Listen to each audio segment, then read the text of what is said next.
is an acronym that translates to European Council for Nuclear Research, but has since moved on to studying particle physics.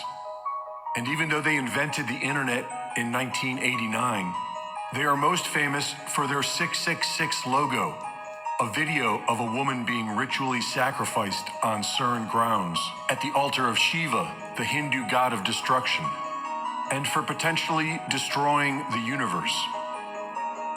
Multiple lawsuits have been filed to stop CERN's particle collider in fear that it could destroy the Earth, which revealed to the public that CERN is a sovereign entity outside the jurisdiction of the courts, so they can do whatever they want.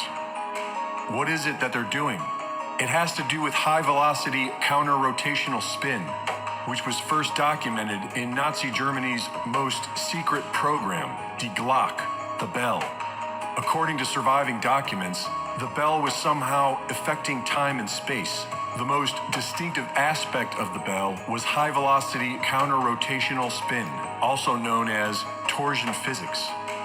Many are concerned that CERN is attempting to open a portal into another dimension that will allow demonic entities to enter ours. This was blatantly portrayed 6 years ago in a pagan ritual to celebrate the opening of the Gotthard Tunnel, just east of CERN. The dimension they would be attempting to open is already somewhat accessible. Do you hear voices in your head? If you do, then you likely know it's best to keep that to yourself, because a doctor will tell you that you are a schizophrenic. Modern psychiatry calls these voices auditory hallucinations. And even though a whopping 1% of the world's population suffers from schizophrenia, there isn't much research. But after 30 years of working closely with the criminally insane, Jerry Marzinski has noticed that the voices talking to these schizophrenics are all saying the same things. There is a distinct, predictable pattern. The voices are exclusively generating negative emotion, leaving the patient physically and emotionally drained. The voices are always pulling a person away from God or anything positive. The voices are always a call to action, instructing the person to either hurt themselves or hurt someone else, which is probably why the voices always rebel against the drugs that are prescribed for schizophrenia. These drugs make a person comatose, and the voices want you to do things. Marzinski believes that schizophrenics are being attacked by non-physical entities that he calls energy parasites because they feed off of negative energy. And in practically every case, the victim has experienced severe trauma, usually, which explains why the voices tell people to traumatize others. These demons want more victims. According to the ancient Gnostics, who referred to these entities as archons, they are destructive, sadistic beings who control the earth via the thoughts of humans. Voices in the head. This explains the rampant we are seeing today and the incestuous of royal bloodlines.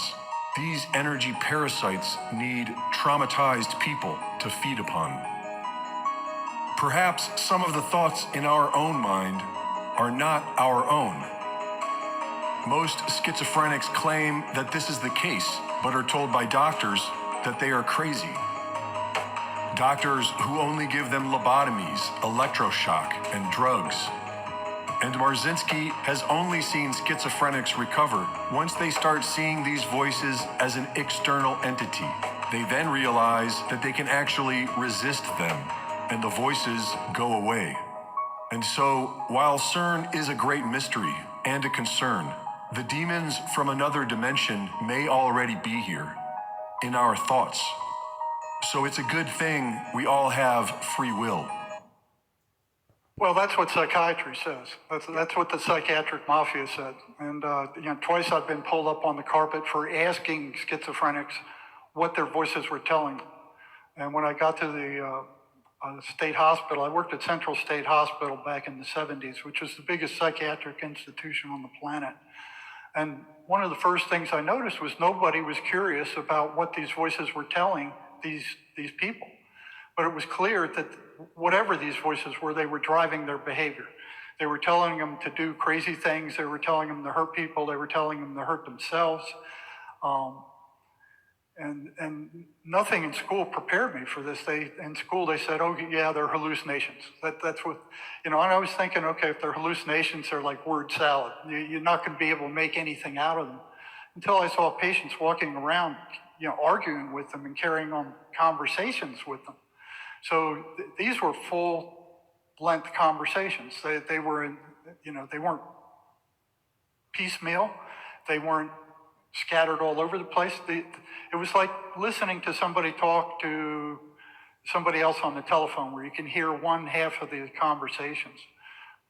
What I found out was that the voices weren't hallucinations.